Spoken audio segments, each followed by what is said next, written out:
हे आराध्य, इस क्षण की प्रतीक्षा समस्त ब्रह्मांड कब से कर रहा था। इस अलौकिक दिव्य विवाह के लिए हम सब आपके अत्यंत आभारी हैं। राधा कृष्ण को विवाहित जोड़ी के रूप में देख लिया तो जैसे सब कुछ देख लिया। श्री कृष्ण, हमारी इच्छा पूर्ण करने के लिए आपका धन्यवाद। ये विवाह समस्त ब्रह्मांड के लिए जो क्षण आप सब देखना चाहते थे, ये वही क्षण है।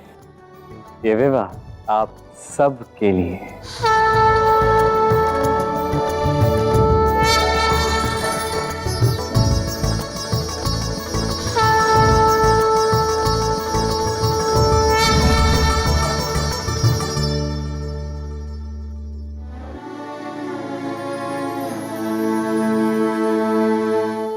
कृष्ण, मुझे अब भी विश्वास नहीं हो रहा कि देवी पार्वती और महादेव ने मिलकर हमें सज्ज किया है। ब्रह्मदेव पुरोहित बने, देव विश्वकर्मा ने हमारे विवाह का मंडप बनाया और सभी देवी देवताओं के मध्य हमारा विवाह भव्य और दिव्य प्रकार से संपन्न हुआ, जैसे ये कोई स्वप्न हो, सत्य नहीं। सत्य क्या है तुम भली भांति जानती हो राधा। हाँ कृष्ण, सत्य तो ये है कि जो प्रेम से बंधे हैं उनके लिए विवाह तो केवल एक औपचारिकता है। हम अनंत के प्रेमी हैं, हमारा प्रेम अनंत है।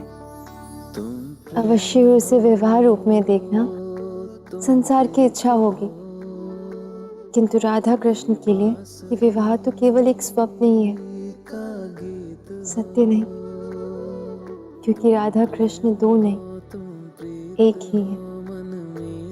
ये सत्य भी है और ये स्वप्न लीला भी है। ये वो लीला है जो मैंने संसार के लिए रचाई है राधा। ये सत्य हो या स्वप्न लीला हो, है तो अत्यधिक सुंदर, किंतु क्या ये मुझे स्मरण रहेगी कृष्ण? स्वप्न यदि स्मरण रह भी जाए तब भी स्वप्न ही रहता है, सत्य तो नहीं बन जाता, है ना?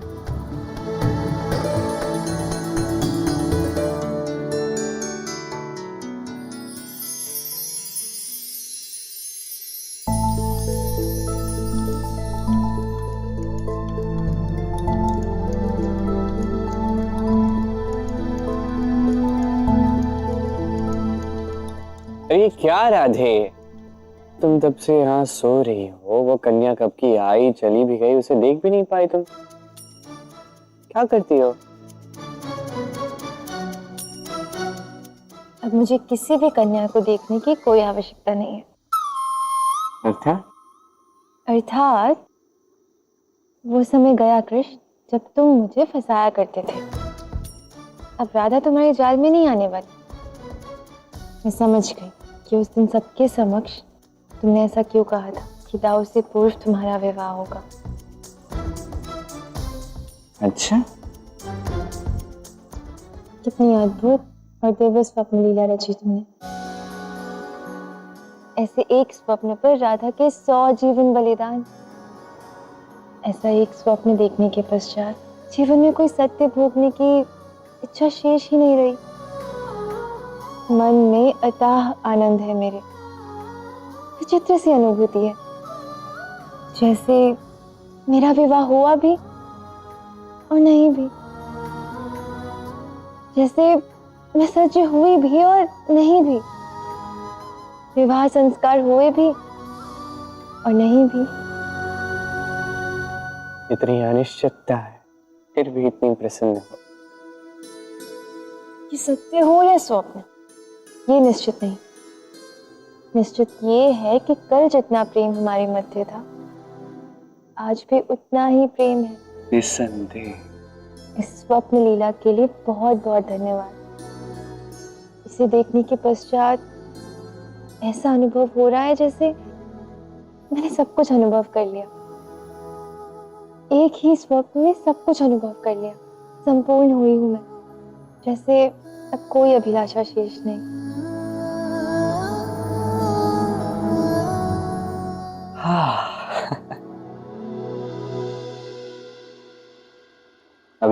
ये शेष है। तुम समस्त बरसाना और वृंदावन वासियों को अपने साथ लेकर बरसाना को त्याग दोगी। क्या तुम सबको एक नया जीवन प्रदान करोगी राधा?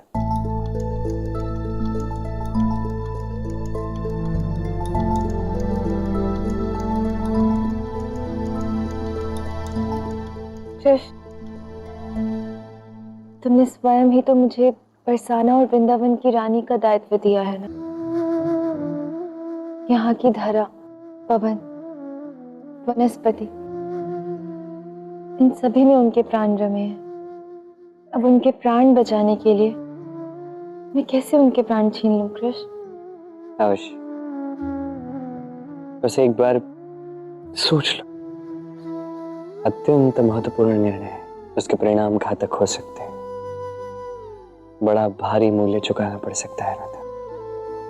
जो भी निर्णय लो बस सोच समझ कर लेना। इस निर्णय के परिणाम का अनुमान है मुझे, किंतु मैं निर्णय ले चुकी हूँ। नए जीवन की आशा में आज के जीवन की परिभाषा को कैसे खो दूं? बस मेरे इस निर्णय से निराश मत होना। निराश? मुझे गर्व है तुम पर राधे। तुम्हारी ये दृढ़ इच्छा शक्ति देखकर मैं अचंभित हूं, और उससे भी कहीं अधिक प्रसन्न। और सदैव की भांति जो भी तुम्हारा निर्णय होगा उसमें तुम्हारा कृष्ण तुम्हारे साथ ही है। बस तुम मेरे साथ हो तो यही सबसे महत्वपूर्ण है, और कुछ नहीं।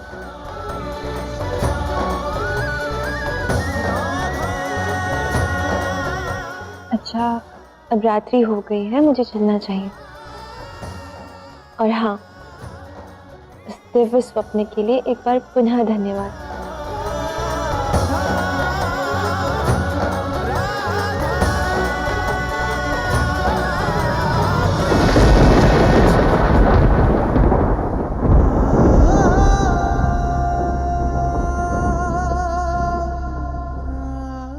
तुम्हारे लिए सदैव एक स्वप्न ही रहेगा राधे, और मैं कभी चाह कर भी तुम्हें बता नहीं पाऊंगा कि इस संसार में नहीं, किसी ब्रह्मांड में हमारा विवाह हुआ है, और ये स्वप्न नहीं, ये 100% सत्य है।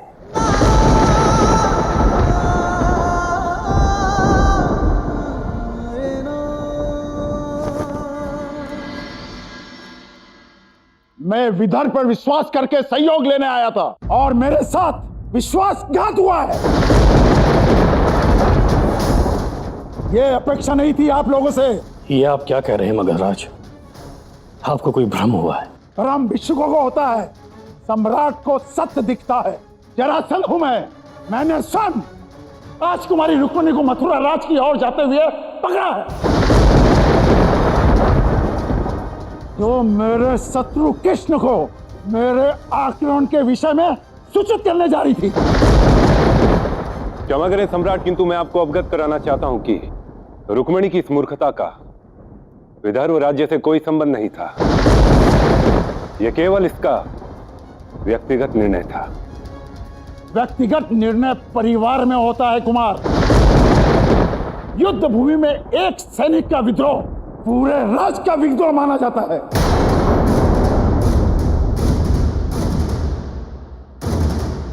सुन रही हो रुक्मिणी, आज तुम्हारी मूर्खता के कारण हमारे कुल और हमारे वचन पर प्रश्न चिन्ह लग गए हैं, किंतु तुम्हारे मस्तिष्क ने सोचने का साहस भी कैसे किया कि उस गवाले कृष्ण के लिए तुम अपने भाई और मगध सम्राट के विरुद्ध चली जाओगी।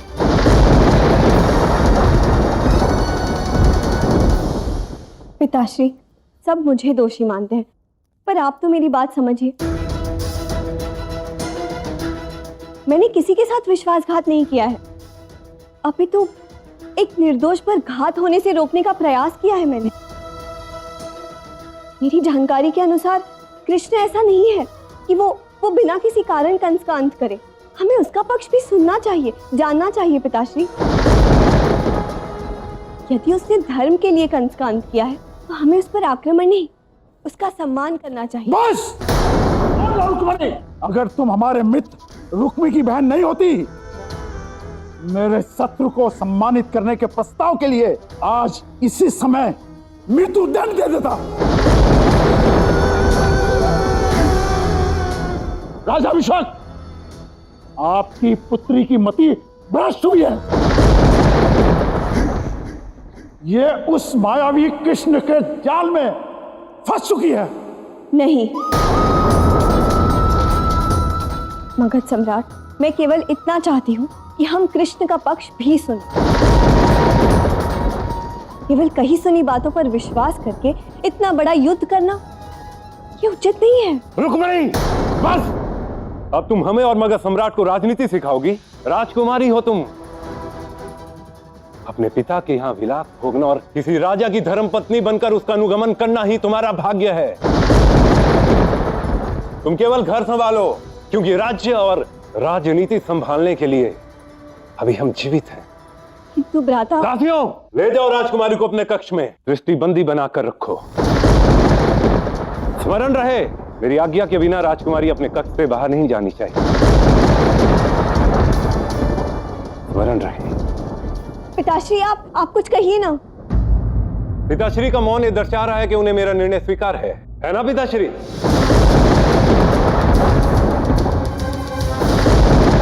हाँ, रुक्मी उचित कह रहा है।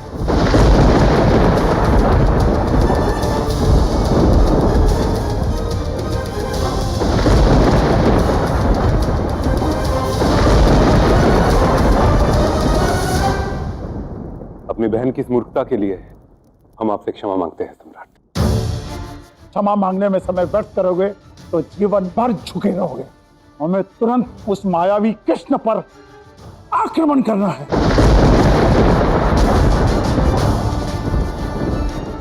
आज्ञा है पिताश्री।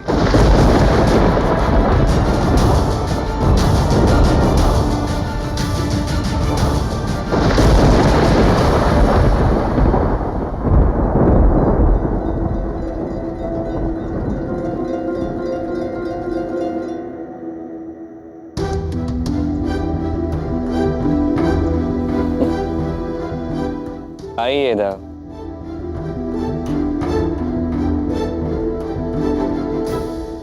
कान्हा, मैंने इस स्वप्न लीला में भाग क्यों नहीं लिया ज्ञात है? इसीलिए क्योंकि मैं अपने राधा कृष्ण का विवाह सत्य में होते हुए देखना चाहता हूँ। उसके लिए अभी समय है दा, वो क्षण भी आएगा। कब आएगा कान्हा? अब हमारे यहाँ से जाने का ये अंतिम क्षण है। इसके पश्चात कोई भी धर्म, कर्म या आदेश तुम्हें पुनः यहाँ नहीं लौटा पाएगा। इस जन्म में राधा के साथ तुम्हारे ये अंतिम क्षण है कान्हा। इसके पश्चात तुम राधा से कभी नहीं मिल पाओगे।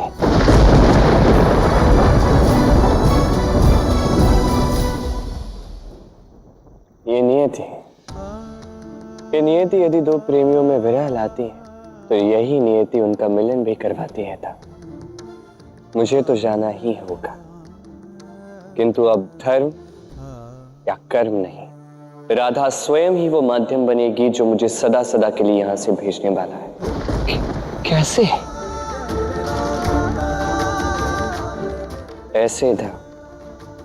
राधा रानी का प्रथम निर्णय सबसे कठिन निर्णय होने वाला है।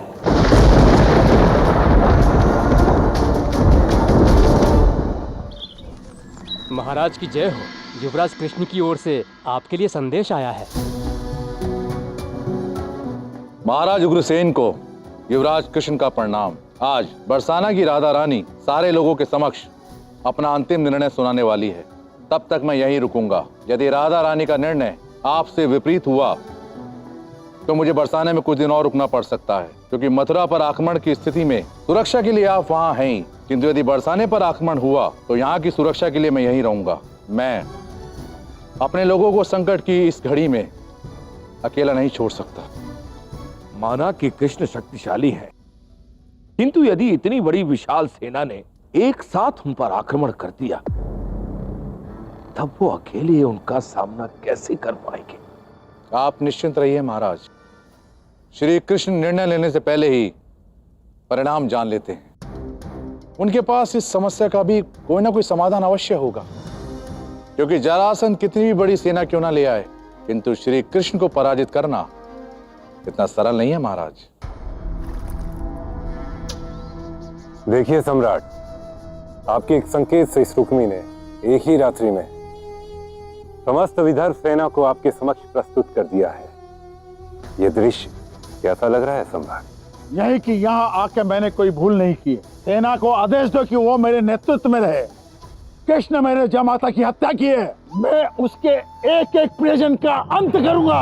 बरसाना का एक एक व्यक्ति मृत्यु के घाट उतारा जाएगा। मेरे प्रतिशोध की अग्नि बरसाना को जलाकर भस्म कर देगी। सैनिकों, आज के बाद तुम सभी मगध सम्राट के अधीन हो। वो जैसा कहेंगे तुम सभी वैसा ही करोगे। तो बोलो, मगध सम्राट जरासंध की। सम्राट, मैं आपको विश्वास दिलाना चाहता हूं कि जब आप जैसा महाशक्तिशाली योद्धा युद्ध में जा रहा हो तो उस युद्ध में मेरी कोई आवश्यकता नहीं। उचित सम्राट? चाहे कोई भी मूल्य चुकाना पड़े सुनेत्रा, पर मुझे कृष्ण के पास जाकर उसे सूचित करना ही होगा। कृष्ण के प्राण संकट में हैं। आप जो कर सकती थी आपने किया, अब आप कुछ नहीं कर सकती। राजकुमार रुक्मी ने आपके कक्ष के बाहर कड़ी सुरक्षा चक्र बना दिया है। आपका यहाँ से निकलना असंभव है। प्रेम में कुछ भी असंभव नहीं है सखी। तुम कुछ भी करो, बस मुझे कृष्ण के पास ले चलो। एकांत।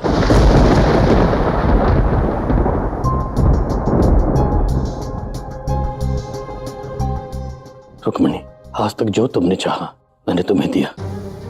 कभी किसी चीज के लिए मना नहीं किया। तुम्हारी कोई इच्छा तुम्हें नहीं छोड़ी, और आज तुमने अपने पिता को ही लज्जित कर दिया।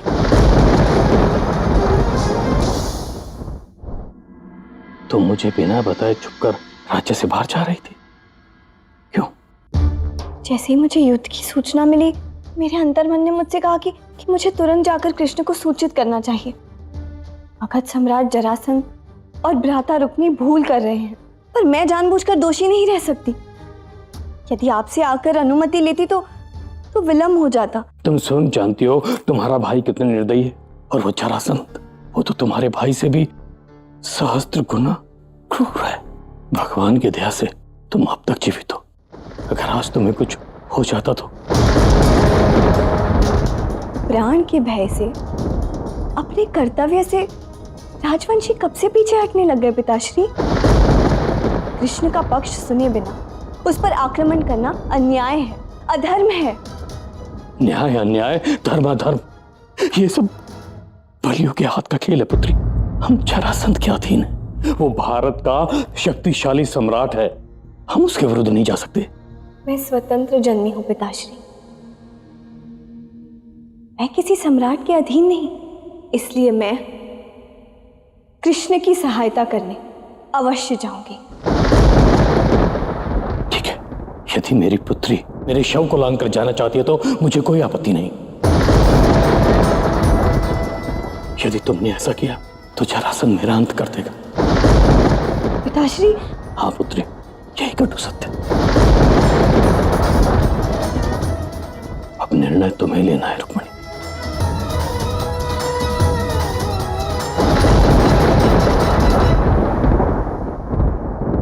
क्या बात है राधा? आज राधा रानी के रूप में तुम्हारी पहली सभा है, तो राधा की बात ही जाना चाहिए या राधा रानी की बात ही जाना चाहिए? तो तुम ही बता दो। मैं क्यों बताऊं? क्यों? जब मैं दिखा सकता।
तुम्हारे कृष्ण के हाथों तुम्हारा अंतिम श्रृंगार हो चुका है राधे। अब अपने कर्तव्य की ओर बढ़ने के लिए तुम सज्ज हो।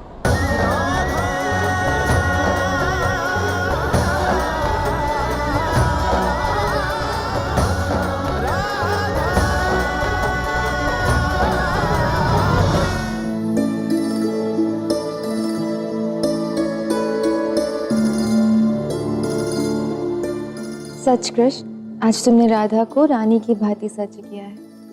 राधा को राधा से राधा रानी बना दिया। राधा या रानी अपने श्रृंगार से नहीं, कर्म से बनते हैं राधा। मैं चाहता हूं कि आज जब तुम अपने दायित्व का दहन करो तो सबको तुम्हारे इस नए व्यक्तित्व की छवि दिखे। आज के पश्चात तुम्हारा जीवन बदलने वाला है।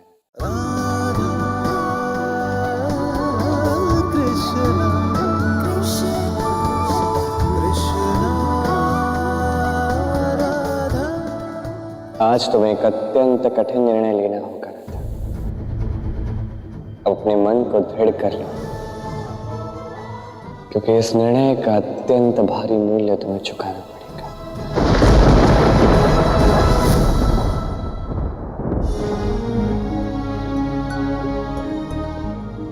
राधा, शीघ्र चलो, सभा के लिए विलंब हो रहा है। शीघ्र चलो। जी बाबा। बाबा, इस समय मथुरा में केवल एक ही बात हो रही है। मगध सम्राट जरासंध अपनी विशाल सेना को लेकर युद्ध करने के लिए बरसाना की ओर आ रहा है। ईश्वर, रक्षा करो। राधा, बरसाना के प्रत्येक व्यक्ति की प्राणों की रक्षा तुम्हारा दायित्व है, तुम्हारी जिम्मेदारी है। देखो, अभी भी समय है, सोच लो। जो निर्णय तुमने लिया है वो बरसाना के हित में है या नहीं? मुझे विश्वास है बाबा, मैंने जो निर्णय लिया है तो बरसाना के हित में ही है। और आज उसी निर्णय की घोषणा मैं सबके समक्ष सभा में कर दूंगी। राधा, अर्थात तुम सभी बरसाना वासियों के प्राण संकट में डालोगे। चलो राधा। मेरा प्रिय भाई अयन हमेशा क्रोध में ही सोचता है। इतना अच्छा अवसर है अपने प्राण भी बचाने का और राधा को आहत में डालने का, और इस अवसर का लाभ मैं अवश्य उठाऊंगी। राधा रानी की जय, राधा रानी की जय, राधा रानी की जय, राधा रानी की जय।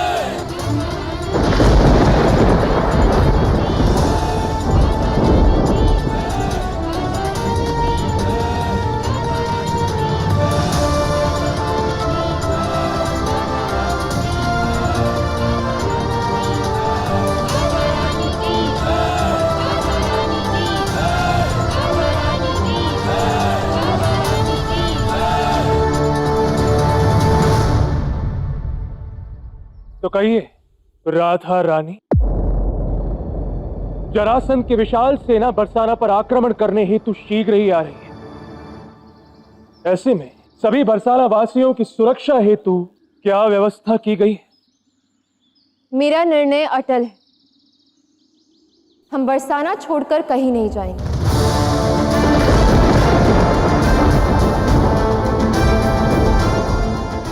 यहाँ की धरती ने हमें बनाया है, यहाँ की गैया के दूध ने हमें सींचा है। इस पवित्र धरती को छोड़कर, अपने घर को छोड़कर, इस जीवन को छोड़कर हम कहाँ जाएंगे? जो भागने का निर्णय लेते हैं वो सदैव भागते ही रहते हैं, किंतु हम भागेंगे नहीं, हम भाग लेंगे। संकट की इस घड़ी में हम कायरों की भांति शत्रु को पीठ नहीं दिखाएंगे, अपितु अपनी पूर्ण शक्ति से उसका सामना करेंगे। महाराज उग्रसेन की सेना, कृष्ण जैसा योद्धा जिसने कंस का अंत किया है, और बलराम जैसे महारथी जिसने कंस के 8 भाइयों का वध किया है, जब वो हमारे साथ है तो हमें किस बात का भय? तो इस समस्या की जड़ ये कृष्ण हमारी रक्षा करेगा। ये तुम क्या कह रही हो?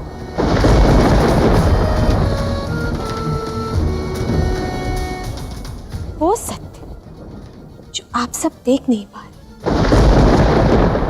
आप ही सोचिए, मथुरा में प्रवेश करने की अनेक सीमाएं, जरासंध बरसाना से क्यों आक्रमण कर रहा है?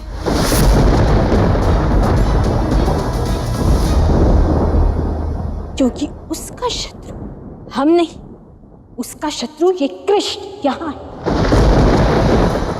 उसका लक्ष्य बरसाना नहीं, उसका लक्ष्य कृष्ण है।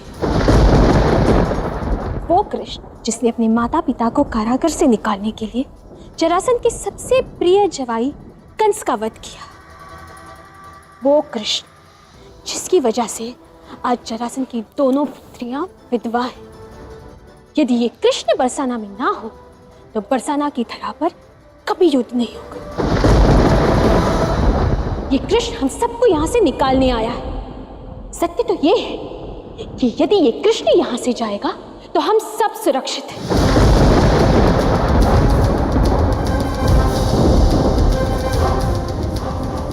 तो क्यों ना हम इस कृष्ण को ही यहां से निकाल दें? राधा रानी, कुटिला का तर्क उचित है। जरासंध का शत्रु ये कृष्ण है, और यदि कृष्ण यहां से निकल जाए तो बरसाना पे कभी भी संकट नहीं आएगा।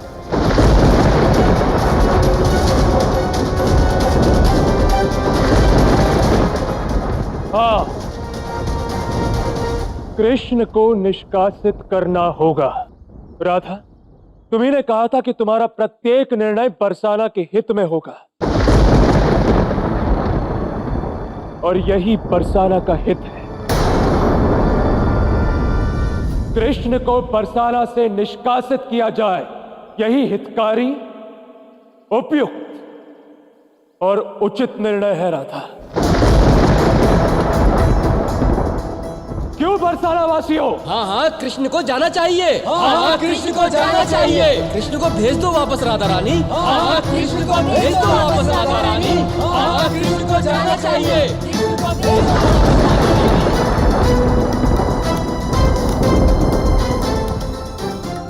मैं तुमसे वचन चाहता हूँ कि मेरी अनुपस्थिति में भी तुम सर्वप्रथम बरसाना के हित के विषय में ही सोचोगे।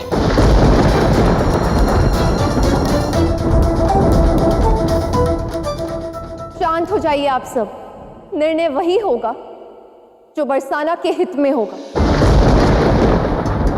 कृष्ण ने कोई प्रतिकार की भावना से कंस का अंत नहीं किया है, अपितु उसने सबकी रक्षा की है, उसके अत्याचारों से सबके प्राण बचाए। सभी मथुरावासी और अन्य गांव वालों को नया जीवन दिया है कृष्ण ने। किंतु यदि इससे बरसाना सुरक्षित है तो कृष्ण को यहां से जाना हो, यहां से जाना हो, यहां से जाना हो, यहां से जाना हो।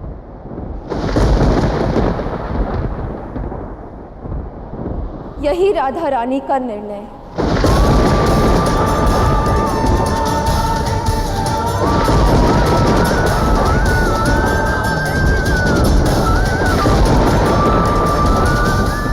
सेनापति, सज हो जाओ, हम पूर्व से कूच करेंगे। अगर मन में कोई शंका है तो खुल के बताओ सेनापति। क्षमा कीजिए सम्राट, किंतु सेवक की एक विनती है। आप जैसा महाबलशाली एक साधारण ग्वाले कृष्ण से युद्ध करने जाएं, ये उचित नहीं होगा। व्यर्थ में उस कृष्ण का मान बढ़ेगा। लोग समझेंगे कि इतना शक्तिशाली है कि स्वयं महाराज जरासंध को उसका सामना करना पड़ा। पूजा तुलसी की जाती है, नागफनी की नहीं। कंस के वध को लेकर कृष्ण का मान जो लोगों के मन में है, आपके स्वयं आक्रमण करने से वो बढ़ जाएगा। प्रभु, मेरा विश्वास कीजिए, कृष्ण का अंत करने के लिए मैं और आपकी सेना ही पर्याप्त है। उचित कहा तुमने सेनापति। मेरे जैसा चक्रवर्ती सम्राट, सूरवीर योद्धा अगर उस तुच्छ ग्वाले से युद्ध करने जाएगा, इससे उसका मान बढ़ेगा और मेरा अपमान होगा। सेनापति, तुम खुद सेना लेके कुछ करो और कृष्ण का शीश मेरे चरणों में लाके रख दो। भला ये कैसा निर्णय है बरसाने की राधा रानी का कि वो कृष्ण की बात भी नहीं मान रही? उन्हें इस बात का अनुमान भी नहीं है कि जरासंध अपनी समस्त सेना के साथ बरसाने पर आक्रमण करने के लिए निकल चुका है। आप शांत हो जाइए। मुझे विश्वास है कि श्री कृष्ण के पास कोई ना कोई योजना अवश्य होगी। युवराज है वो अक्रूर, यदि उनके पास ऐसी कोई योजना है तो उन्हें अपने महाराज के साथ साझा करनी चाहिए, किंतु उन्होंने ऐसा नहीं किया और कल प्रातः होने से पूर्व ही वो जरासंध अपनी समस्त सेना के साथ बरसाने पर आक्रमण कर देगा। अक्रूर। जी महाराज। हमारी समस्त सेना को सज्ज करो, हम कृष्ण और बलराम की रक्षा के लिए बरसाने जाएंगे और वहीं जरासंध से युद्ध करेंगे। किंतु महाराज। महाराज की जय हो। युवराज कृष्ण का संदेश आया है।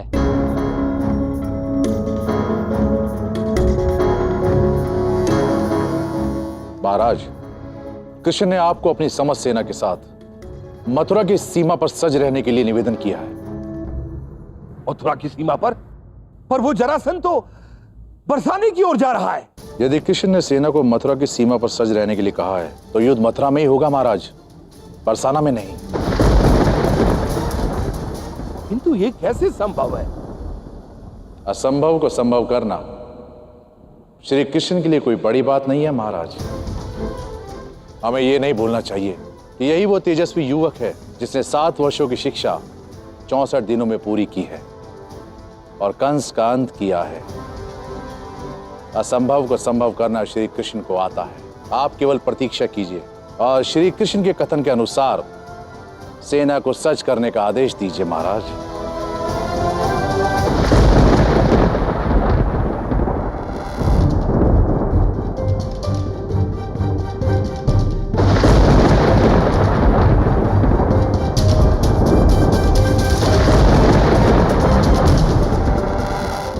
देख रहे हो खाना, कितनी विशाल सेना के साथ आ रहा है जरासंध।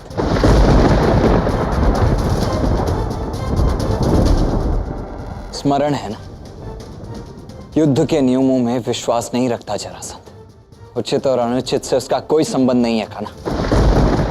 वो अकस्मात कभी भी आक्रमण कर सकता है। ऐसा कुछ भी नहीं होगा था।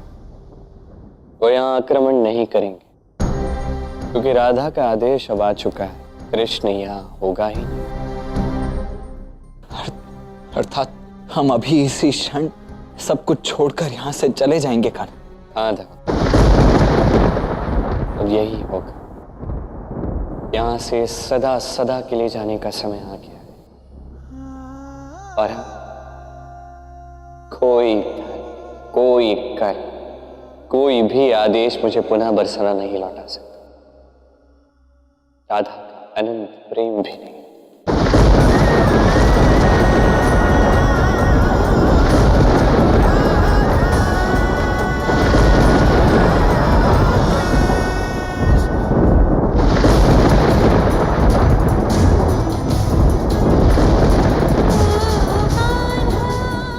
मैं तुमसे वचन चाहता हूं कि मेरी अनुपस्थिति में भी तुम सर्वप्रथम बरसाना के हित के विषय में ही सोचोगे। क्या वो इसी अनुपस्थिति के विषय में कह रहा था? क्या यही हमारा अंतिम मिलन था जिसका कृष्ण संकेत दे रहा था? हाँ राधा, यही होगा राधा कृष्ण का अंतिम मिलन, क्योंकि अब कृष्ण को उसके मार्ग की ओर जाना है।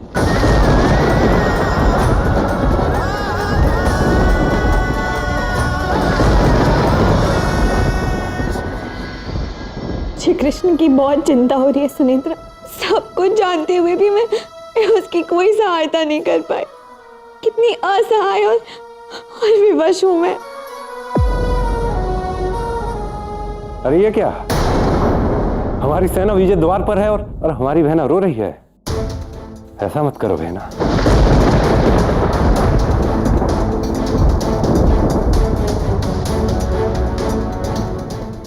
बहना, सम्राट कह रहे थे कि तुम्हें उस कृष्ण से प्रेम है। कदाचित इसलिए तुम्हारे आंखों में अश्रु है बहना। यदि ये सत्य है तो देखो तुम्हारा भाई यहाँ तुम्हारे लिए 2 खुशी के समाचार लाया है बहना। सच भ्राता, क्या सम्राट जरासंध ने युद्ध की मंशा त्याग दी है? कहीं ना भ्राता।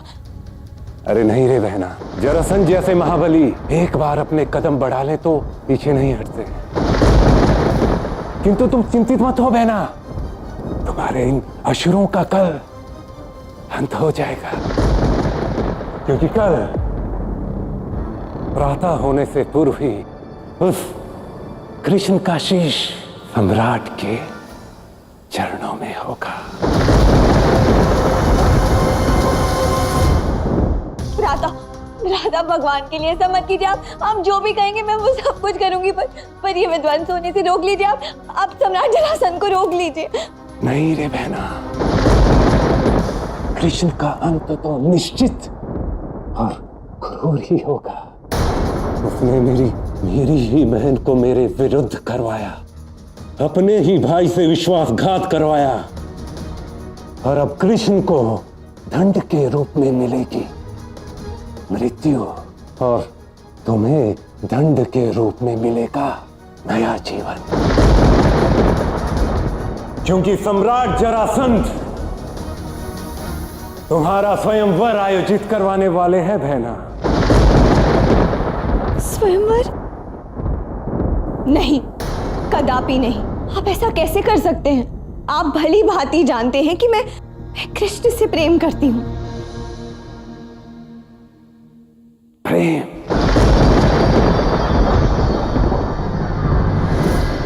कैसे हुआ मेरी बहना को प्रेम? उससे मिली, उससे बातें कर, या उसके साथ विहार पर जाकर? नहीं तो फिर कैसे हो गया तुम्हें उस कृष्ण से प्रेम? प्रेम के लिए ना शरीर की आवश्यकता है, ना ईश्वर की, ना विहार की आवश्यकता होती है, और ना ही भेंट की। कृष्ण का नाम, उस नाम में ही कुछ ऐसा है कि व्यक्ति अपना तन मन सब कुछ उसे अर्पित कर देता है। उसका नाम सुनते ही मानो मैं उसकी हो गई भ्राता। बिना उसे देखे उसकी छवि मन में बस गई। यह प्रेम नहीं, माया है बहना। बिना देखे किसी से कैसे प्रेम हो सकता है? अंत करूंगा उस कृष्ण नाम के ग्वाले का, मैं अंत करूंगा। स्वयं सम्राट के पास जाकर स्वयंवर के लिए हाँ कर दो, तो कदाचित तुम्हारे कृष्ण पर दया दिखा देंगे। अन्यथा सोचो, एक ऐसा राजा जो संपूर्ण भारतवर्ष में सर्वशक्तिमान हो, एक ऐसा राजा जिसके साथ संपूर्ण आर्यवर्त हो, वो महान राजा उस कृष्ण की क्या दुर्दशा कर देगा। अब मेरी बहना के पास कोई मार्ग शेष नहीं है। एक कार्य करो, तुम ऐसे ही रोते हुए सम्राट के समक्ष आओ। हाँ, कदाचित तुम्हारे अश्रों को देखकर उनका हृदय पिघल जाए और वो तुम्हें क्षमा कर दे। अरे शीघ्रता करो, जरासंध की सेना किसी भी क्षण पहुंचती ही होगी। बालक मोड़ी सभी खलियानों में छुपा दो। अरे नहीं नहीं, युद्ध में सबसे पहले खलियानों में आग लगती है। इन सबको गुफाओं में छुपाओ, शीघ्र करो। अरे भागो भागो दौड़ो, चलो चलो चलो चलो चलो भाइयों चलो।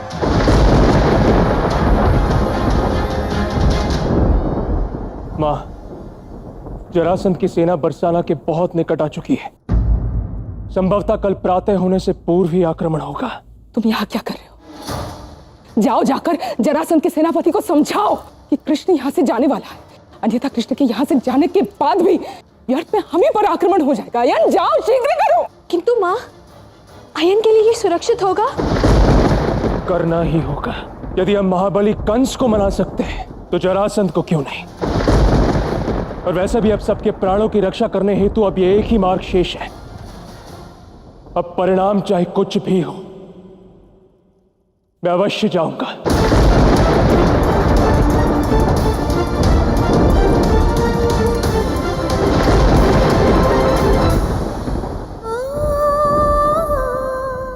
इसमें तेरे सारे मनपसंद व्यंजन रखे हैं।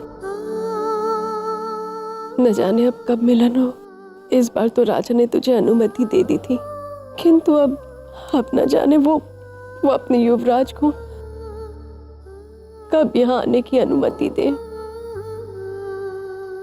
ऐसा कैसे सोच लिया आपने?